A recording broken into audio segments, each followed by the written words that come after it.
구약성경 열왕기하 23장 24절부터 27절까지 말씀입니다. 우리 한 목소리로요 24절부터 27절까지 함께 읽도록 하겠습니다. 요시야가 또 유다 땅과 예루살렘에 보이는 신접한 자와 점쟁이와 드라빔과 우상과 모든 가증한 것을 다 제거하였으니 이는 대제사장 hil기야가 여호와의 성전에서 발견한 책에 기록된 율법의 말씀을 이루려 함이라. 요시야와 같이 마음을 다하며 뜻을 다하며 힘을 다하여 모세의 모든 율법을 따라 여호와께로 돌이킨 왕은 요시야 전에도 없었고 후에도 그와 같은 자가 없었더라. 그러나 여호와께서 유다를 향하여 내리신 그 크게 타오르는 진노를 돌이키지 아니하셨으니 이는 므낫세가 여호와를 경노하게 한 그 모든 경노 때문이라.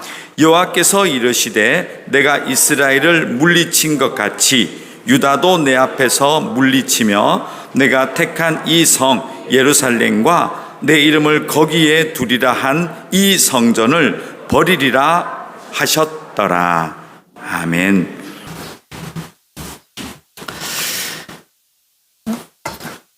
기도하겠습니다.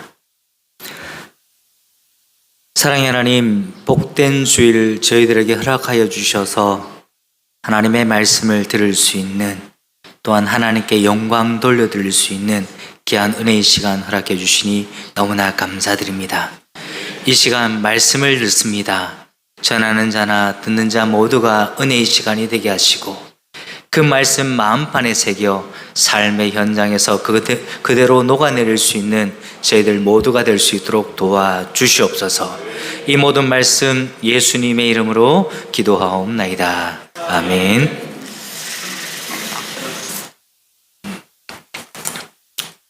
혹시 레퍼런스 체크라는 말을 들어보셨습니까? 직장 생활을 하면서 이직을 해보신 분들은 알고 계실 텐데요. 경력직 사원이나 외국계 회사의 경우에 채용의 마지막 단계가 레퍼런스 체크라고 합니다. 레퍼런스란 말 그대로 평판 조사죠. 평판 조사. 그 사람의 경험과 업무 스타일, 인간관계 등이 어떠했는지 확인하는 절차입니다. 성과를 허위로 꾸몄는지, 부풀렸는지, 부정적인 평가는 없었는지, 업무의 능력에 대한 평가는 어떠한지 등을 함께 일했던 동료나 직장 상사에게 확인하는 절차가 바로 레퍼런스 체크라고 합니다. 이력서에 나타나지 않는 내용을 사전에 평가해서 위험 요소를 줄이겠다라는 거죠. 주요 관리자급 이상을 선발할 때에 평판이 최종 합격의 여부가 됩니다. 목회자들을 청빙할 때도 마찬가지지 않습니까? 그분이 전에 사역했던 곳에서 어떤 평가를 들었는지, 교인들과 사이는 좋았는지, 설교는 잘했는지, 성격은 어땠는지, 말씀은 잘 전했는지, 등등등 여러 가지를 알아보지 않습니까? 그래서 현대인에게는 평판이라는 것이 매우 중요한 경쟁력 중에 하나로 여겨지기에 관리를 잘 해야 될 필요가 있다는 거죠. 여러분, 사람의 평가도 중요하지만 우리 성도에게는, 그리스도인에게는 또 다른 중요한 평가가 있지 않습니까? 바로 하나님의 평가입니다. 오늘 본문은 요시야 왕에 대한 말씀입니다. 남유다의 16대 왕인데요, 성경은 요시야 왕에 대해서 아주 높은 평가를 하고 있어요. 칭찬 일색입니다. 오늘 본문 말씀 23장 25절 말씀 우리 함께 읽도록 하겠습니다. 오늘 본문 말씀 열왕기하 23장 25절 말씀이에요. 우리 한 목소리로 함께 읽도록 하겠습니다. 시작. 요시야와 같이 마음을 다하며 뜻을 다하며 힘을 다하여 모세의 모든 율법을 따라 여호와께로 돌이킨 왕은 요시야 전에도 없었고 후에도 그와 같은 자가 없었더라. 아멘. 요시야 왕의 경우는 칭찬으로 시작해서 칭찬으로 끝납니다. 칭찬 일색입니다. 열왕기는 남유다와 북이스라엘의 여러 왕들을 소개하고 있지 않습니까? 열왕기와 역대기에 가장 많이 나오는 말씀이 뭐냐면 여호와 하나님이 보시기에 라는 말씀입니다. 하나님이 보시기에, 여호와가 보시기에, 이 말씀이라는 거죠. 그렇다면 선왕들, 우리가 익히 잘 알고 있는 선왕들은 하나님으로부터 어떤 평가를 들었을까요? 하나님은 다윗을 이렇게 평가하셨습니다. 열왕기상 15장 5절 말씀입니다. 다윗은 주님께서 보시기에 올바르게 살았고 햇사람 우리아의 사건 말고는 그의 생애 동안에 주님의 명령을 어긴 일이 없었다. 이렇게 평가합니다. 좀 이상한 게 있죠. 사건 말고는. 네. 또 어떤 왕이 있습니까? 선왕 아사 왕에 대한 하나님의 평가가 이렇습니다. 열왕기상 15장 11절에 아사는 그의 조상 다윗과 같이 주님께서 보시기에 정직하게 행하였다. 이렇게 되어 있습니다. 또 선한 왕 누구 있습니까? 히스기야 있지 않습니까? 우리 같이 한번 찾아보도록 합시다. 열왕기하 18장 3절입니다. 우리 한번 찾아 읽겠습니다. 열왕기하 18장 3절에 히스기야에 대해서 어떻게 하나님께서 평가하시는지 우리 한 목소리로 함께 읽어보도록 하겠습니다. 시작. 히스기야가 그의 조상 다윗의 모든 행위와 같이 여호와께서 보시기에 정직하게 행하여. 아멘. 요시야 왕에 대한 또 다른 평가가 있는데요. 열왕기하 22장 2절에 하나님께서 뭐라고 평가하시냐면 요시야는 주님께서 보시기에 올바른 일을 행하였고 그의 조상 다윗의 모든 길을 본받아 격길로 빠지지 않았다라고 평가합니다. 제가 세 왕에 대해서 말씀드렸지 않습니까? 사건 말고는 다윗의 하나님이 보시기에 올바르게 살았고 주님께서 보시기에 정직하게 살았다. 요 정도인데요. 오늘 본문 말씀해 보니까 요시야 왕은 요시야와 같이 마음을 다 기울이고 생명을 다하고 힘을 다 기울여 모세 율법을 지키며 주님께로 돌이킨 왕은 이전에도 없었고 그 뒤로도 나타나지 않았다라는 요시야의 평가를 듣습니다. 칭찬 일색이라는 거죠. 칭찬으로 시작해서 칭찬으로 요시야는 끝이 납니다. 여러분, 사람의 평가도 중요하지만요, 성도에게는 무엇보다도 하나님의 평가가 너무나도 중요합니다. 하나님이 보시기에 나는, 여러분은 어떤 평가를 받으실 것 같습니까? 분명한 것은 하나님의 평가와 사람의 평가는 다를 수 있습니다. 사람은 겉을 봅니다. 그 사람이 어떻게 차려입었는지, 무슨 가방을 들었는지, 어떤 핸드폰을 들고 어떤 차를 타는지 그 사람의 외모를 보지만 하나님은 속을 보십니다. 사람은 부분적으로 보지만 하나님은 전체를 보신다고 말씀하십니다. 사람이 보는 것은 불완전하지만 하나님이 보시는 것은 정확합니다. 사람이 보는 것은 때에 따라, 사람에 따라, 그 사람의 환경과 그 사람의 직업에 따라 다르지만 하나님이 보시는 것은 한결같습니다. 사람의 눈은 속일 수 있지만 하나님의 눈은 속일 수가 없어요. 사람은 외모를 보지만 하나님은 중심을 보신다고 말씀하셨습니다. 요시야 왕은 세상의 눈으로 볼 때는 실패한 왕이었습니다. 정치적으로나 외교적으로나 군사적으로 볼 때에 별 실적도 없고요, 유능한 지도자라 하기에도 어렵습니다. 그의 죽음만 보더라도 우리에게 못내 아쉬움을 남긴다라는 거죠. 오늘 본문 29절 말씀해 보시면 요시야는 애굽 왕의 바롯느고와 싸우다가 전사를 합니다. 싸우지도 않아야 될 싸움에 말려가지고 요시야는 죽음을 당하게 되고 생을 마감하게 되죠. 기원전 621년 애굽 왕 바롯느고가 아수르와 싸우기 위해서 군대를 이끌고 북진을 합니다. 그때 요시야가 그것을 가로막죠. 역대하 35장 말씀에 나오는데요, 애굽 왕 바롯느고가 이렇게 얘기합니다. 나와 당신은 싸울 필요가 없으니 길을 열어다오, 비켜다오, 이렇게 얘기합니다. 역대하 35장 22절에 보면 그것이 바른 말이었다라고 성경은 기록하고 있습니다. 하나님께서 바롯느고를 시켜서 명령하신 말씀이었다라는 거죠. 그런데 요시아 왕은 그 말을 듣지 않고 무기토골짜기에서 애국 군대와 일전을 벌입니다. 적군이 쏜 화살에 맞아 중상을 입고 예루살렘으로 후송되었지만 도착하자마자 숨을 거두게 됩니다. 요시아 왕이 외교에 조금이라도 능했다면 어떻게 되었겠습니까? 애국과 아수르가 싸우는 이 두 강대국이 싸우게 내버려 두고 어부지리를 얻을 수 있었을 겁니다. 이 무기토의 전투의 패배전은 남유다가 멸망하게 되는 결정적인 계기가 되었다라는 거죠. 요시아 이후의 왕들은 애굽의 꼭두가시 노릇을 하게 되었고 끝끝내 바벨론에 의해서 멸망을 당하고 포로로 끌려가는 실정으로 이루어졌다라는 겁니다. 잘못된 판단으로 시작된 전쟁, 패전에서 비참하게 전사한 불운의 왕이 바로 요시아였습니다.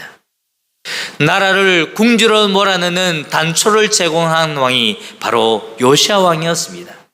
사람의 눈으로 보면, 세상적인 시각으로 보면 틀림없이 실패한 왕이었다라는 거죠. 그러나 성경의 시각은 전혀 달랐다라는 겁니다. 전에도 없었고 후에도 없었다. 조상 다윗의 모든 길을 본받아 격길로 빠지지 않았다라고 평가하고 있습니다. 성도에게는, 그리스도인은 하나님의 평가가 의미가 있고 가치가 있지 않습니까? 왜 그렇습니까? 왜 그럴까요? 예수님을 가장 높은 왕이라고 해서 우리는 왕 중에 왕이라고 고백하지 않습니까? 하나님의 눈은 기준들 가운데 기준이요, 하나님의 눈은 완전한 기준이기 때문에 그렇습니다. 하나님이 보시기에 내 신앙의 모습은 어떻습니까? 하나님이 보시기에 내 삶은 어떻습니까? 하나님은 나에 대해서 어떤 평가를 내리실까요? 하나님이 요시아의 신앙을 높이 평가하신 이유가 뭘까요?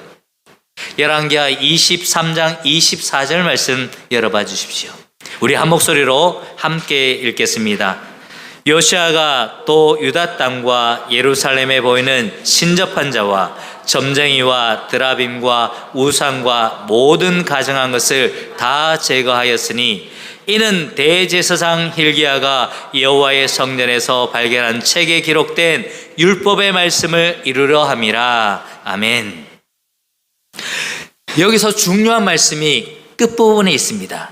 율법의 말씀을 이루려 했다. 이 이루려 했다라는 이 말씀의 뜻이 뭡니까? 시행했다, 지켰다, 행동했다, 이런 뜻 아니겠습니까? 하나님의 의를 이루려 했기 때문에, 하나님의 말씀을 지키고 하나님의 말씀을 시행했기 때문에 요시아는 엄청난 칭찬을 받고 있다는 사실이죠. 요시아는 아주 어려서 8살 때에 왕위에 오릅니다. 즉위한 지 18년이 되어서야 자기의 소신을 가지고 통치를 하게 되죠. 그때 가장 먼저 한 일이 뭐냐면 하나님의 성전을 수리하는 일이었습니다. 그때 솔로몬의 성전이 많이 퇴락해 있었던 것 같습니다. 요시아 신하들이 성전을 수리하다가 율법책 하나를 발견하게 되죠. 구약시대의 성경이라면 모세오경 아니겠습니까? 이것이 오늘날처럼 흔하지 않았습니다. 두루마리였고 아주 귀했는데 악한 왕들이 그것을 또 없애버리려고 부단히 노력했던 것 같습니다. 예레미야 36장 말씀에 보면 왕이 칼로 두루마리를 베어 화롯불에 던지는 사건이 소개되어져 있죠. 악한 왕들은 이 하나님의 말씀을 없애려고 부단히 노력했습니다. 누가 어떤 이유 때문인지 모르겠지만 성전 한 구석에 율법책을 숨겨 놓았던 것 같습니다. 그런데 이 귀한 율법책이 거기서 발견됩니다. 서기관이 율법책을 읽자 요시아는 하나님의 말씀을 듣고 자신의 옷을 찢습니다. 그리고는 모든 백성들을 모으고 하나님의 말씀을 읽어주고 선포를 하게 되죠. 23장 3절 말씀이에요. 우리 한 목소리로 함께 읽어보겠습니다. 시작. 왕이 단위에 서서 여호와 앞에서 언약을 세우되 마음을 다하고 뜻을 다하여 여호와께 순종하고 그의 계명과 법도와 율례를 지켜 이 책에 기록된 이 언약의 말씀을 이루게 하리라 하매 백성이 다 그 언약을 따르기로 하니라. 아멘.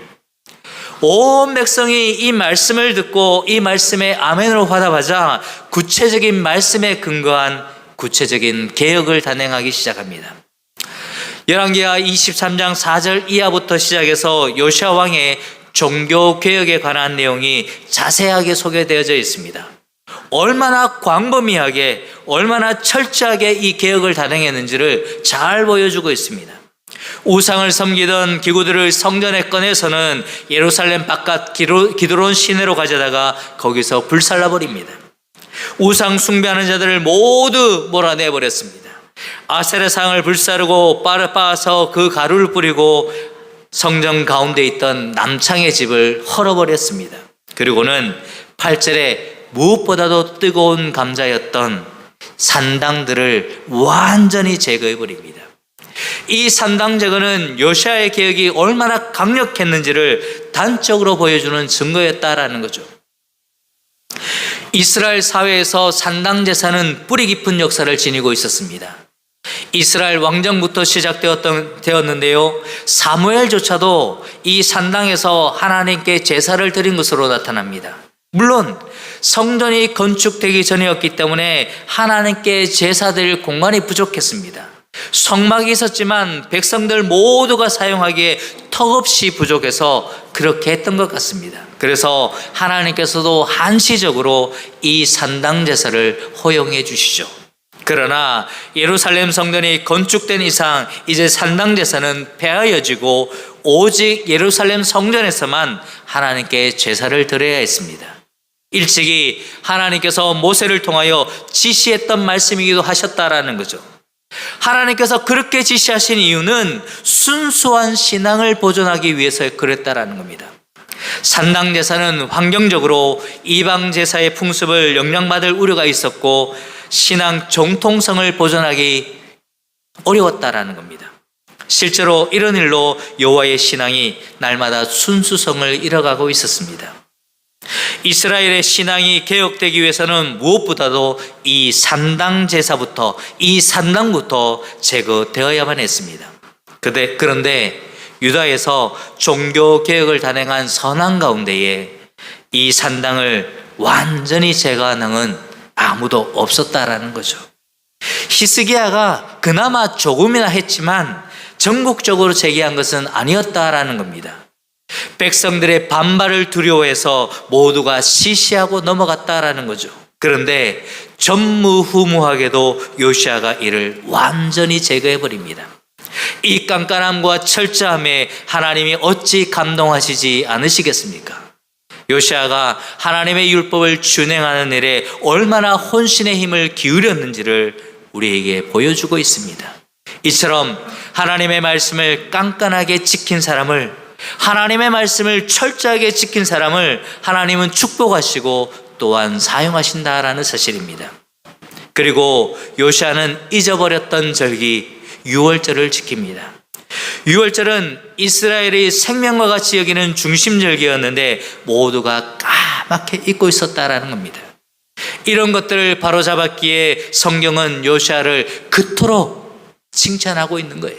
칭찬 일색인 거예요.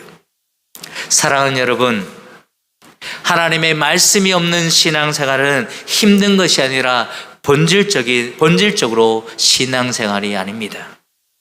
나침반과 같은 하나님의 말씀은 구석에 갖다 놓고 주먹구구식으로 믿는다면 진노밖에 없다라는 사실이죠. 열심히 우리가 신앙생활하는 것 같지만 움직이는 모든 것이 죄일 수밖에 없습니다. 우리가 잘 알고 있듯이 신앙은 열심보다, 열정보다, 강도보다는 방향성이라는 겁니다. 신앙은 방향성입니다. 요시야 왕은 하나님의 말씀을 이루는데 단호함과 철저함이 돋보입니다. 이런 깐깐함이 하나님께 그가 칭찬받게 된 이유였다라는 사실이죠. 나는 나의 삶의 현장에서 얼마나 하나님의 말씀을 지키며 살아가고 있습니까? 한 사람의 신앙은 도도 돌도 말고 하나님의 말씀 앞에 드러납니다. 그 사람이 하나님의 말씀을 받고 하나님의 말씀에 삶에 적용시켜 나가는 이 태도를 보면 그 사람을 알 수 있다라는 사실이죠. 소요리 문답 제3번에 성경이 주로 가르치는 것이 무엇입니까? 라는 질문이 있습니다. 이 물음의 답은 성경이 주로 가르치는 것은 사람이 하나님께 대하여 어떻게 믿어야 할 것과 하나님이 사람에게 요구하시는 의무가 무엇인지를 가르치고 있다라고 말씀하고 있습니다. 즉 성경은 우리가 하나님을 어떻게 믿어야 할지, 하나님께서 나에게 요구하시는 것이 무엇인지를 분명하게 가르쳐주고 있습니다. 그런데 우리가 그 하나님의 말씀을 덮어두고 우리가 말씀을 읽지 않고 말씀대로 행하지 않는다면, 주일에 들었던 그 말씀을 삶의 현장에서 적용하지 않는다면 하나님을 어떻게 믿을지 모른다라는 사실입니다. 하나님이 우리에게 요구하시는 것이 무엇인지 모른다라는 겁니다. 또 믿는 사람이 어떻게 살아야 될지 모른다라는 겁니다. 우리가 하나님의 말씀을 떼놓고는 믿음 생활을 할 수가 없다라는 사실이죠.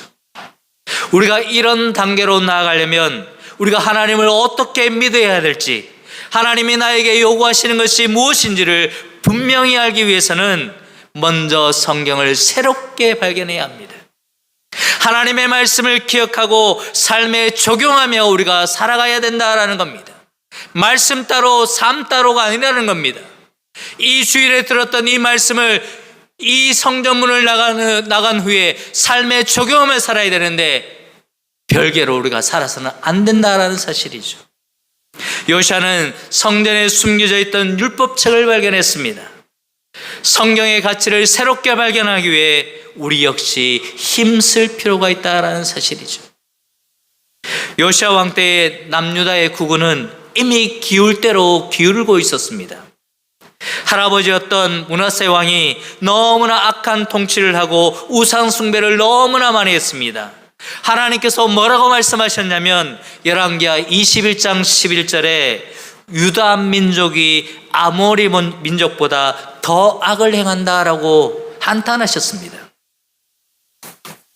그래서 하나님께서는 심판을 예고하셨고 요시야의 아버지 아몬 역시도 악한 왕이었다라는 거죠.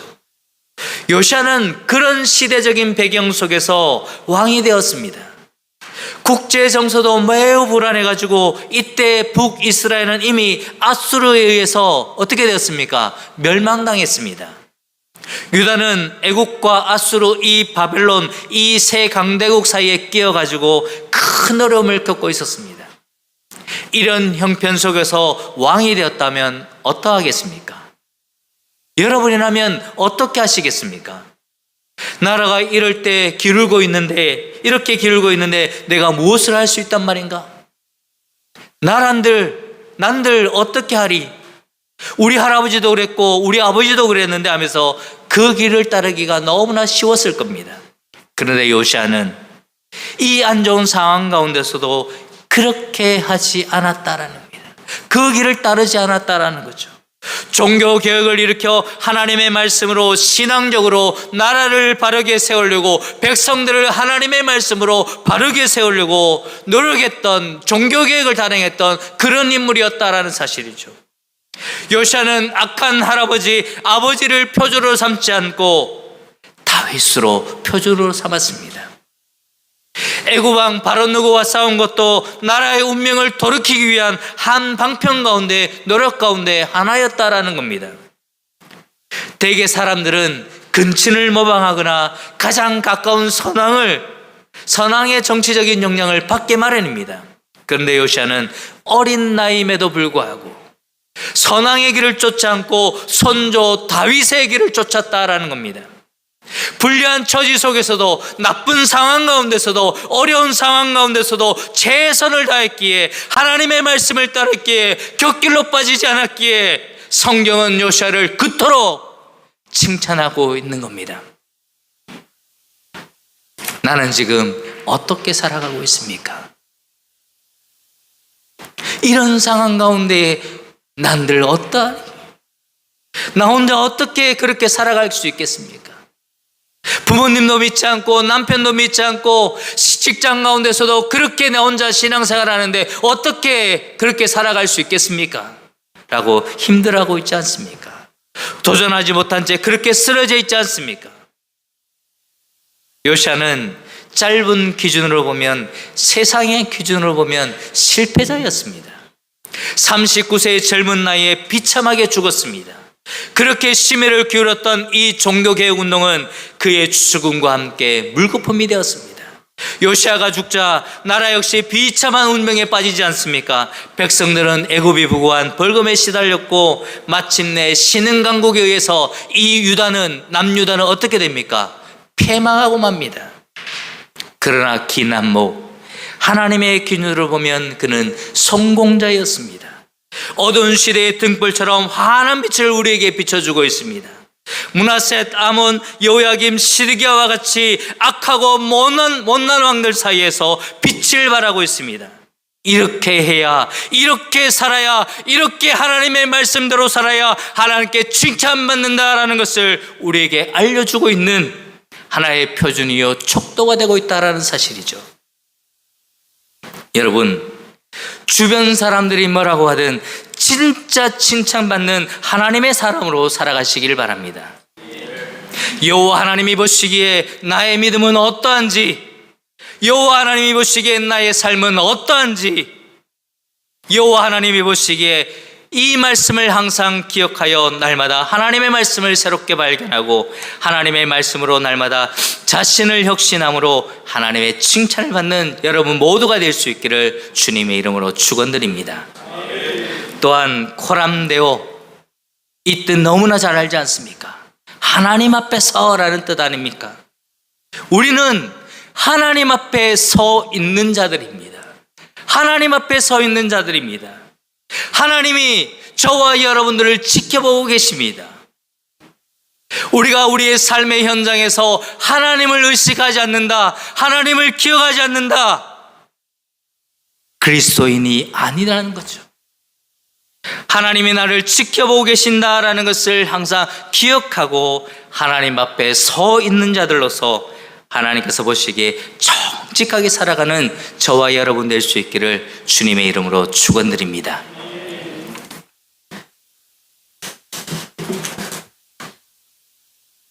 (2025년) 420 선교교회 선교사역에 대해서 잠시 소개하겠습니다. 다음 장면 넘겨주십시오. 원래 선교교회 선교위원회 조직도입니다. 선교위원장인 장재신 목사님을 비롯해서 6개 부서로 나눠져 있는데요. 부원들도 있는데 팀장 한 곳이 비어진 곳이 있습니다. 예, 마음이 동하시면, 하나님이 감동 주시면, 예,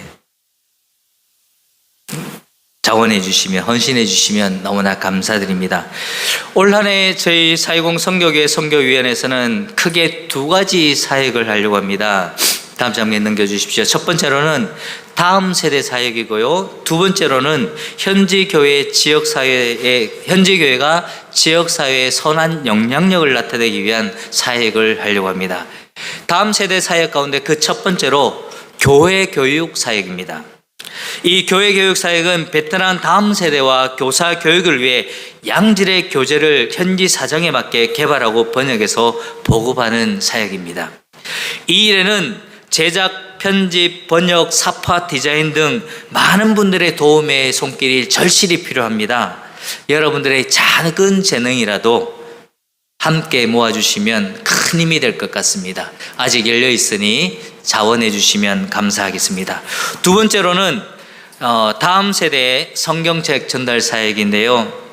지방교회를 다니다 보니까 성경 몇 권 놓고 아이들이 성경 공부한다라는 얘기를 들었습니다. 또한 성경학교 때 보면 성경책이 없는 학생들이 태번이었다라는 거죠. 그래서 다음 세대들이 좀 더 효과적으로 하나님의 말씀을 공부하고 하나님의 말씀을 읽을 수 있는 장을 좀 마련해 주면 좋겠다라는 생각으로 2022년부터 시작해서 지금까지 하고 있는데요. 이걸 준비하면서 제 어릴 적 기억이 떠올랐습니다.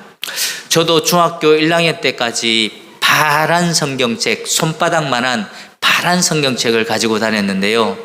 앞에서 전도사님이 그날따라 구약 성경을 설교를 하시면 이리 뒤적이고 저리 뒤적이고 내 성경책에는 없네 친구들한테 뻘쭘해가지고 그렇게 얘기했던 기억이 떠올랐습니다.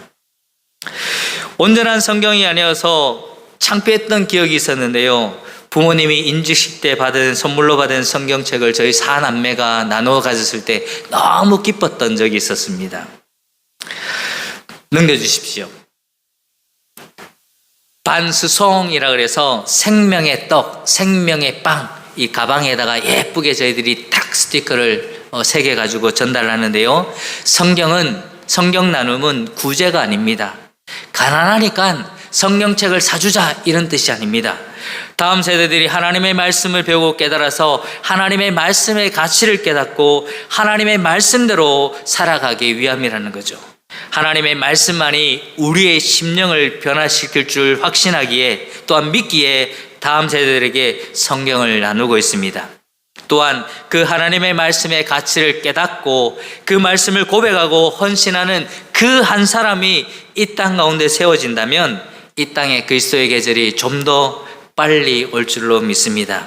이 일들은 이름도 빛도 없이 많은 분들이 가나 혼인잔치에 물도온 하인들처럼 묵묵히 수고와 헌신을 통해 헌신해 주셔서 이 일들이 이루어지고 있습니다. 전달되어진 이 성경을 통해서 아이들 마음속에 하나님의 말씀으로 작은 울림이 있을 수 있도록 기도해 주시면 감사하겠습니다. 현재까지 3,477건 69개 교회 아이들에게 전달을 했습니다.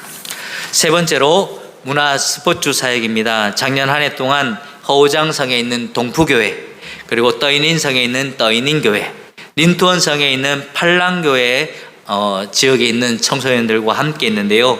이 문화 스포츠 사역은 우리 교회가 지역 풋살 대회를 기획하고 주관하고 현지 교회에서 협력하여서 팀원의 절반 정도를 믿지 않는 청소년들을 초청합니다.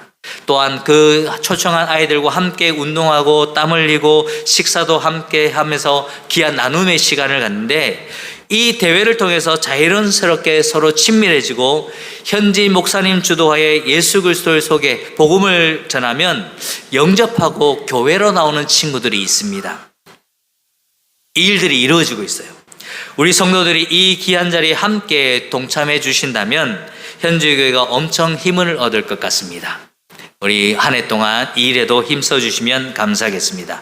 네 번째로 선교 훈련 사역입니다. 작년에 모산교회 중고등부 아이들을 선교 훈련을 했는데요.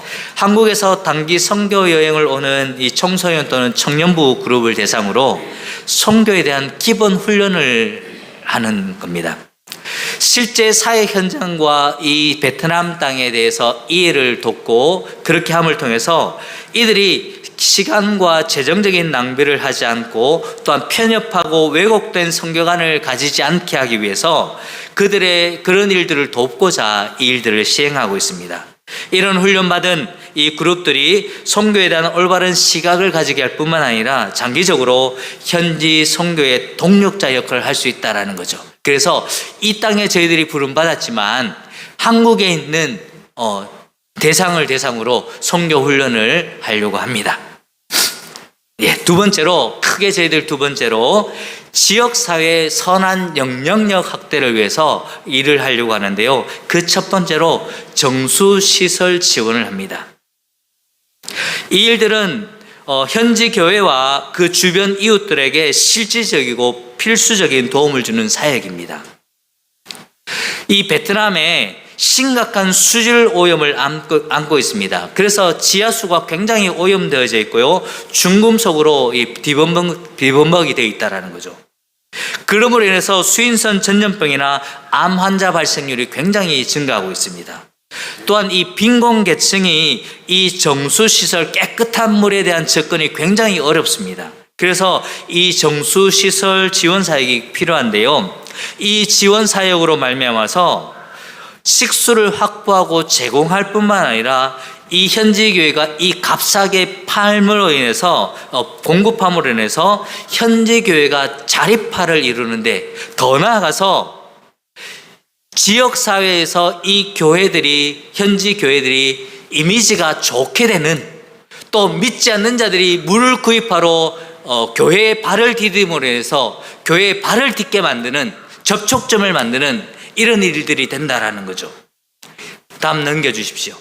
현재 4개 성의 12개 교회에 작년에는 2개 교회, 까마우성에 있는 터이빈 교회와 빈투원성에 있는 연푸교회에 저희들을 지원해 드렸습니다. 다 모든 교회를 돌아본 건 아니지만요, 작년에 돌아보니까 많은 교회들이 한 400통 정도, 한 통이 5천 정도 하거든요. 400통 정도 한 달에 판매를 한다고 합니다. 수익이 200만 동 정도 난다고 해요. 우리나라 돈으로 10만 원 조금 더 되죠. 굉장한 금액은 아니지만 현지 교회가 자립을 하는데, 주일학교가 세워지는 데에, 또한 믿지 않는 자들이 교회에 대한 이미지를 좋게 하는 데에, 또한 믿지 않는 자들이 교회에 발을 들이는 데, 더군다나 좋은 물을 공급하는 일에 이 일이 쓰임받고 있다는 겁니다. 함께 이 일에도 동참해 주시면 감사하겠습니다. 넘겨주십시오. 두 번째로, 지역사회의 선한 영향력을 나타내기 위해서 사랑 나눔을 실천했습니다. 작년에 바오찡 교회와 니시센터 2군데를 했는데요. 이 사랑 나눔 사역은 우리 성도들이 현지 교회 성도를 직접 만날 수 있는, 현지 교회와 조인할 수 있는, 가볼 수 있는, 현장을 방문할 수 있는 좋은 의미도 있지만, 사실 이 내재된 목적은 현지 교회와 친밀감을 형성할 수 있는, 또한 외국인으로서 베트남 문화를 배우고 존중하며 그들과 친밀해짐을 통해서 다른 사역들과 연계할 수 있는 접촉점을 만드는 사역이었다라는 거죠. 그래서 이 사랑 나눔은 그 지초가 되는 관계를 맺기 위한 매우 중요한 사역입니다. 그래서 올 한 해는 거의 매월 이 일들을 시행해 보려고 합니다. 마지막으로 세 번째, 협력 사역입니다. 이 협력 사역은 이미 선교사님들이 개별적으로 하고 계신 메인 사역에 저희 교회가 협력하여 힘을 실어드리고자 만들어졌는데요. 선교위원회 심사를 거쳐서 매월 후원금을 지원해 드립니다. 중요한 것은 이 후원금은 개인 생활을 위한 후원금이 아닙니다.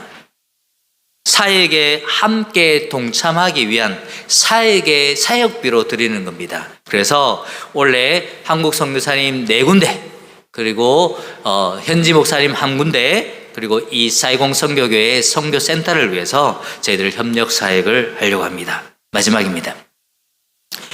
올 한 해 2025년 사이공 선교교회의 선교의 방향과 목표를 이렇게 잡았습니다. 선택과 집중입니다.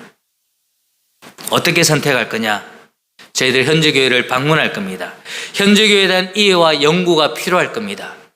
또한 지속적인 관심과 지원이 있어야 될 겁니다. 우리가 모든 사람이 똑같은 열심을, 똑같은 관심과 똑같은 관점을 가지고 그렇게 나아갈 수는 없지 않습니까? 저희들 현지 교회를 가보면 열심히 있는 교회도 있고 조금 그렇게 부족한 교회도 있지 않습니까? 그래서 현지 교회와 친밀한 교제를 가지면서 지속적인 관심과 지원을 할 거고요. 그리고 그 교회에, 열심히 있는 교회에, 필요한 교회에 집중적으로 다음 세대를 위한 준비와 또한 현지 교회 자립과 지역사회의 선한 영향력 확대를 위해서 저희들이 집중적으로 올 한 해 하려고 합니다. 올 한 해 이 일들을 위해 함께 우리 선교교회 교인들이 함께 헌신해 주시고 동참해 주시면 감사하겠습니다. 하나님 앞에 부끄럽지 않도록 정직하게 최선을 다할 수 있도록 여러분 함께 기도해 주시면 감사하겠습니다. 기도하겠습니다. 사랑의 하나님, 감사합니다. 하나님의 말씀을 듣고 깨닫게 하시니 감사합니다. 요시아가 왕위에 올라서 그가 걸었던 길들을 하나님이 보시기에 정직하게 행하셨다고 평가하셨고 다윗의 길로 걸었다라고 말씀하셨습니다. 하나님, 저희들 또한 바로 그 길을 걷고 싶습니다. 하나님으로부터 그런 평가를 듣고 싶습니다. 어제가 그랬으니 오늘 안심이 아니라 어제도 오늘도 또한 내일도 매일 주님을 찾는 매일 주님의 길을 걷는 자가 될 수 있도록 도와주시옵소서. 여호와께서 보시기에 어떻게 살아가야 하는지 그것의 중요성을 깨닫습니다. 여호와께서 보시기에라는 기준을 두고 나는 어떠한 일을 돌봄으로 날마다 삶의 현장에서 하나님의 말씀을 기억하고 적용하며 살아가는 자들이 될 수 있도록 도와주시옵소서. 이 모든 말씀 예수님의 이름으로 기도하옵나이다. 아멘. 귀한 말씀 감사를 드립니다.